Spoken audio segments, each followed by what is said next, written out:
kat yung ma'am siya ni Alaysa Jiling Valdez ag basbas sa GISPSC main campus. Agal-ala ti kurso nga midwifery. Ma'am tatakot o may ag health teaching. Panggapti panagbuntisyo.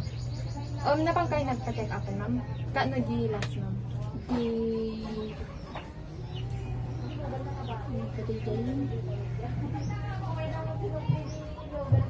Alipata mo. Rigitin ko na ko.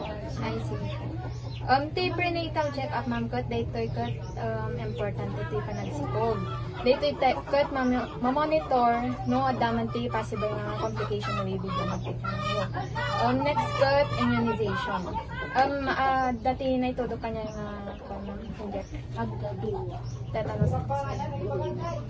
Daytoy ma'am kat daytoy ma'am protecting ni si kanyo baby. Tapno ma-prevent agad disease kan complication. Tapno maiwasan ti premature kan low birth weight.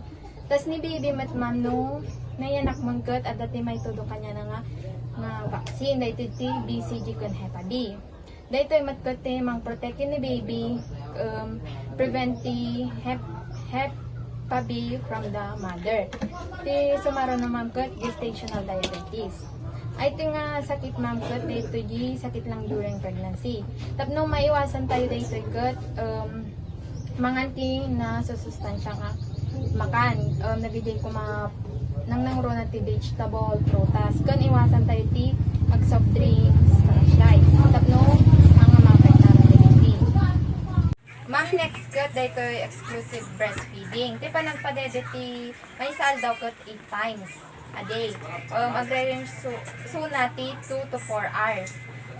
Ti exclusive breastfeeding kat aging gana 6 months. Dahito kat mang protekta ti ni baby tapno makatulong kanya na ti panagdakkel na. Lalo dayo mo na nga gata si ma'am dahito kat contain ti antibodies. Sumaro na kat newborn care. Delayed bathing for 24 hours or at least 6 hours. Sumaro na kat personal hygiene of the mother. Importante dahito ma'am. Mabaling kayong agdigos after nga aganak tapno ma-prevent tayo ti infection. Tapos next ma'am kat maudi kat family planning. Ti birth spacing tayo ma'am kat 3 to 5 years. Kung sexual intercourse kay man kat agusar tayo ti contraceptives like condom, pills, karasyema.